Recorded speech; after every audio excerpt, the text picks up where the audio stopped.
So the alethiometer is this magical instrument. I think you can probably see it just there. And it tells the truth.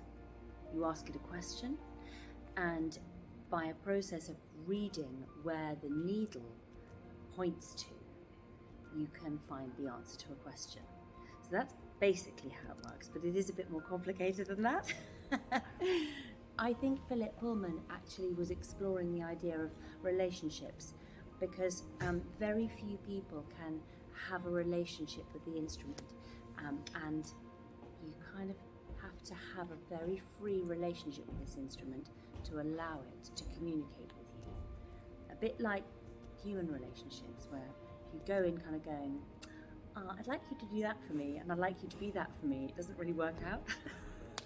Whereas if you just kind of go in with an open mind and see what you've each got to offer each other, then the magic might happen. So the alethiometer directs the Oakley Street spies, who are the good guys in the play, to find Malcolm and Alice and support them in their journey. If I could only ask it one question, it would have to be, something really worthwhile. So I think I'd have to say, are we going to solve the climate crisis? Or perhaps, how are we going to solve the climate crisis, to be, try and be positive about it? I was looking at the symbols and wondering what you'd use, because actually, weirdly, there's a little symbol which is globe, but that usually means politics, not necessarily our planet. So you might have to use the book, which is Earth, and then you could probably use Alpha and Omega, because that's finality and mortality, and maybe you'd use the hourglass, which is also about, how long you have left. The owl means death.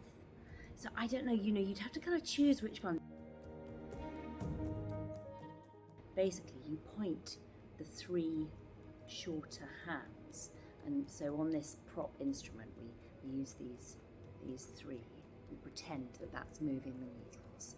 And that points to three symbols that you choose to frame your question. And then you let the fourth hand, which for us is this red one. Now we've got a cunning little bobble here, and if you press it, round it goes. So Sam, who plays Malcolm, very often plays with that in our scene. I let him pretend it's actually, swirling around of its own accord. But that needle, if this alethiometer were real, that would swing around as I held onto the question in my head, kind of not clinging on for an answer, but just allowing an answer. And then you kind of have to adopt this vision, which is a bit like looking down into deep water, so that then the needle is allowed to spin wherever it wants to, and then you just catch it as it hovers over a symbol. I've come up with none of it myself. It's all in the text.